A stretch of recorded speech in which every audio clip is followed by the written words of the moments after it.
नमस्कार प्यारे बच्चों, स्वागत है आपका सबका मेंटोर चैनल पर। और आज मैं आपको पढ़ाने जा रही हूँ हिंदी में जो हमारी 9th की न्यू एनसीईआरटी है एसएसटी वाली, उसका चैप्टर 2। इससे पहले मैंने चैप्टर 1 कराया है, आप उसको अच्छे से देख लो। 1 बाय 1 मैं सारे चैप्टर आपको पर्टिकुलर हिंदी जो लैंग्वेज है उसमें कराऊंगी और पूरा चैप्टर कोई भी टॉपिक बिना छोड़े इजीली आपको पूरा चैप्टर समझ में आ जाएगा। तो चैप्टर 2 का नाम जो है बेटा, अध्याय 2 जो है उसका नाम है पृथ्वी की सतह का स्वरूप। तो बेसिकली पृथ्वी के बारे में ही पढ़ना है, कोई अलग से चीज नहीं पढ़ना, कोई ब्रह्मांड की चीज नहीं है, अपनी ही पृथ्वी के बारे में चीजें पढ़नी है। और जिसमें बहुत सारी चीजें ऐसी होंगी जो आपने रियल लाइफ में देखी भी होंगी या फिर आप कनेक्ट भी कर पाओगे। ठीक है। तो स्टार्ट करेंगे सबसे पहले पृथ्वी की सतह से। और जो पृथ्वी की सतह है ना बेटा, वो हमेशा बदलती रहती है। बदलती क्या रहती है? कभी पहाड़ है, कभी पठार है, कभी नदी है, कभी द्वीप है, कहीं महाद्वीप है। तो ये हमेशा एक जैसे नहीं होते। पृथ्वी की जो सतह है वो हमेशा चेंज होती रहती है, बिकॉज इसे बदलने वाली दो शक्तियां हैं, दो फोर्स हैं जिसकी वजह से ही हमेशा बदलती है। एक है आंतरिक शक्तियां और दूसरी है बाहरी। दोनों याद रखना। पृथ्वी के अंदर जो उत्पन्न होती है वो है आंतरिक शक्तियां, पृथ्वी की सतह पर जो काम करती हैं वो है बाहरी शक्तियां। इन शक्तियों से पर्वत, घाटियां, मैदान, पठार, समुद्र तट, रेगिस्तान जैसी स्थलाकृतियां जो है वो हमारी पृथ्वी के ऊपर बनती हैं। ओके, ये देखो यहाँ पे फोटो भी लगी हुई है, आगे देखते हैं। प्लेट विवर्तनिकी, वेरी वेरी इंपॉर्टेंट। इंग्लिश में जब मैंने यही चैप्टर कराया था इट वाज प्लेट टेक्टोनिक्स, और हिंदी में कहते हैं विवर्तनिकी। तो हमारी जो पृथ्वी की ऊपरी सतह है, हम ये मानते हैं बेटा कि ये बड़ी बड़ी प्लेटों से बनी हुई है, और ये प्लेटें हमेशा मूवमेंट करती हैं, यानी गति करती हैं। वो अलग बात है कि हमें पता नहीं चलता। पृथ्वी की ऊपरी सतह कई बड़ी टेक्टोनिक प्लेट से बनी हुई है। ये प्लेट बहुत धीरे धीरे गति करती है और इसी के कारण भूकंप आते हैं, ज्वालामुखी फटते हैं, पर्वतों का निर्माण होता है, महासागरीय गर्त बनते हैं। कैसे बनते हैं ये चीजें आप आगे देखोगे। तो ये जो प्लेटें हैं ना बेटा, ये रे नाम, कुछ प्लेट्स के नाम दिए हुए हैं। प्रशांतीय प्लेट, ठीक है, दक्षिण अमेरिका प्लेट, प्लेट भारतीय प्लेट, यूरेशियाई प्लेट, ये कुछ प्लेटों के नाम हैं जो कि विवर्तनिकी वाली प्लेट है। अब ये जो प्लेटें हैं वो 3 तरह की होती है। एक होती है अभिसारी, अपसारी और रूपांतरण। तो बेटा जो अभिसारी होती है, जब एक प्लेट एक दूसरे की तरफ आती है, एक प्लेट ये रही, एक ये रही, दोनों एक दूसरे के पास आ रही हैं, तो ये होती है अभिसारी प्लेट, और इनकी वजह से पर्वत बनते हैं। देखो, ये प्लेट आई, ये प्लेट आई, दोनों टकराई और यहाँ पर जमीन ऊंची हो गई और ये बन गया पर्वत। तो बेटा विवर्तनिकी प्लेट की वजह से ही तो पर्वत बना। दूसरा होता है अपसारी प्लेट, जिसमें प्लेट एक दूसरे से अलग हो जाती है, तो बीच में गड्ढा बन जाता है, जगह बन जाती है। फिर होता है रूपांतरण प्लेट, जब प्लेट एक दूसरे के पास से खिसक जाती हैं तो बीच में दरार पड़ जाती है। तो 3 तरीके की विवर्तनिकी प्लेट होती है। आगे चलो ना, पृथ्वी की आंतरिक परतों की बात करें, ये है हमारी पृथ्वी।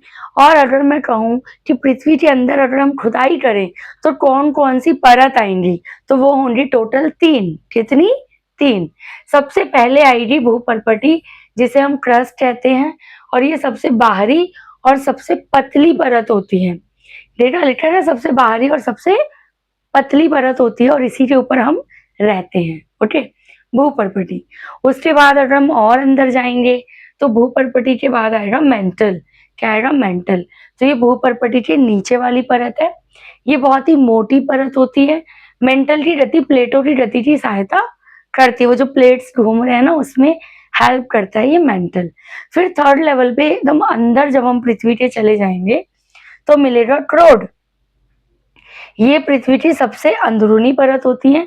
यहाँ पे आपको लोहा और अन्य धातु जो है वो मिलेंगे। इसके 2 भाग होते हैं, बाहरी क्रोड और आंतरिक क्रोड। ठीक है, बाहरी मतलब जो ऊपर वाला क्रोड होगा, और आंतरिक बिल्कुल अंदर वाला, ये बीच वाला। ठीक है। तो ये तीनों जो लेयर हैं आपको पृथ्वी की, वो आपको याद रखनी है। अब हम देखेंगे आंतरिक शक्तियां और बाहरी शक्तियों में अंतर, क्योंकि ये बहुत इंपॉर्टेंट टॉपिक था। यहाँ से 100% पेपर में क्वेश्चन आएगा, वो अंतर पूछेगा कि बेटा आंतरिक शक्तियां और बाहरी शक्तियों में अंतर क्या है।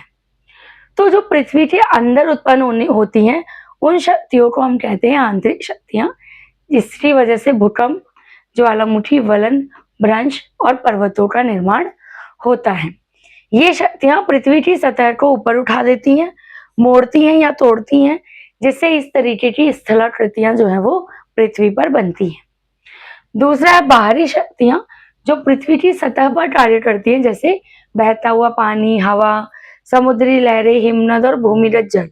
ये शक्तियां अपक्षय, अपर्दन और परिवहन और निक्षेपण में हेल्प करती हैं। अब ये तीनों चीजें क्या हैं, ये मैं आपको आगे बताऊंगी।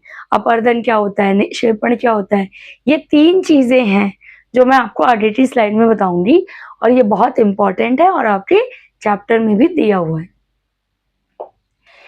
सो यस, अपक्षय यानी वेदरिंग, अपर्दन यानी इरोजन, निक्षेपण यानी कि डेपोजिशन। तो अपक्षय क्या होता है बेटा, चट्टानों का पृथ्वी की सतह पर टूटना या कमजोर होना अपक्षय कहलाता है। That's it. एक पर्वत है, पहाड़ है, वो अपनी ही जगह पर टूट गया, फूट गया, कमजोर हो गया, ये हुआ अपक्षय। ये हो सकता है भौतिक अपक्षय, यानी जब तापमान, पानी और हवा की वजह से चट्टान टूटता है। रासायनिक अपक्षय, जब बहुत टाइम हो गया है तो वो अपने आप ही टूट रहा है। जैविक अपक्षय, पेड़ पौधे और जीव जंतुओं की वजह से टूट रहा है। मीन जो पर्वत है वो अपनी जगह पर टूट रहा है, उसका नुकसान हो रहा है, उसके अंदर दरार पड़ रही है, उसे कहते हैं अपक्षय। अब हम देखेंगे अपर्दन क्या होता है। ये जो मिट्टी और चट्टान टूटी है अपनी जगह पर, वो अपनी जगह से दूसरी जगह पर चली जाए तो उसे कहते हैं अपर्दन। लिखा है ना कि प्राकृतिक शक्तियों द्वारा ये हटाया जाता है और एक स्थान से दूसरे स्थान पर चला जाता है, जिसे हम अपर्दन कहते हैं। तो पहले अपक्षय हुआ, पत्थर टूटा, फिर हुआ अपर्दन, एक जगह से दूसरी जगह पर चला गया। अब वो जल की वजह से, हवा, हिमनद, समुद्री लहरें, किसी भी वजह से जा सकता है। फिर आता है निक्षेपण लास्ट में, जब जल, हवा, हिमनद आदि द्वारा लाई गई मिट्टी या चट्टान को किसी पर्टिकुलर जगह पर जमा कर दिया जाता है, उसे कहते हैं डेपोजिशन। क्या कहते हैं, निक्षेपण। नदी द्वारा निक्षेपण आप देख सकते हो, नदी अपने साथ वो टूटा हुआ पत्थर लेकर आई और एक जगह छोड़कर समुद्र में गिर गई, तो उसने उसका निक्षेपण कर दिया। तो सबसे पहले अपक्षय होता है, यानी पत्थर टूटता है। फिर होता है अपर्दन, वो किसी चीज के साथ बहकर उड़कर आगे जाता है। और लास्ट में होता है निक्षेपण, यानी किसी एक जगह पर रुक जाता है। तीनों चीजें आपको ध्यान रखनी है। आगे नदियों द्वारा बनने वाली स्थलाकृति देखते हैं कि नदियां हमारी पृथ्वी के ऊपर किस तरह की स्थलाकृतियां या शेप्स बनाती हैं। सबसे पहला जलप्रपात, ये आपने देखा होगा झरना। जब नदी कठोर चट्टान से ऊंचाई से नीचे गिरता है तो भाई जलप्रपात बनता है। फिर आता है विसर्प, जब नदी मार्ग में बनने वाले घुमावदार मोड़ आते हैं तो विसर्प यानी कि सांप की तरह बन जाता है। फिर आता है डेल्टा, तो नदी के मुहाने पर जो जमा होती है अवसाद, उससे जो चीज बनती है उसे हम कहते हैं डेल्टा। इस तो आपने देखा कि नदी द्वारा हमने बेसिकली 3 तरीके की स्थलाकृतियां देखी, जलप्रपात, फिर विसर्प और एक हमने देखा डेल्टा। ठीक है, यहाँ पर उदाहरण दिए हुए हैं। सुंदरवन डेल्टा जो है हमारे इंडिया का पूरे दुनिया का सबसे बड़ा डेल्टा है, तो ये आपको याद है। नेक्स्ट, समुद्री लहरों से कौन कौन सी स्थलाकृति बनती है वो देखते हैं। तो इनसे बनता है समुद्री तट, समुद्री गुफाएं, समुद्री मेहराब, ऐसी समुद्री स्तंभ, समुद्री चट्टानें और बालू की पट्टियां। ये सब समुद्र की लहरों से बनते हैं। समुद्र तट देखो, किनारे पर रेत और कंकड़ जमा हो जाता है।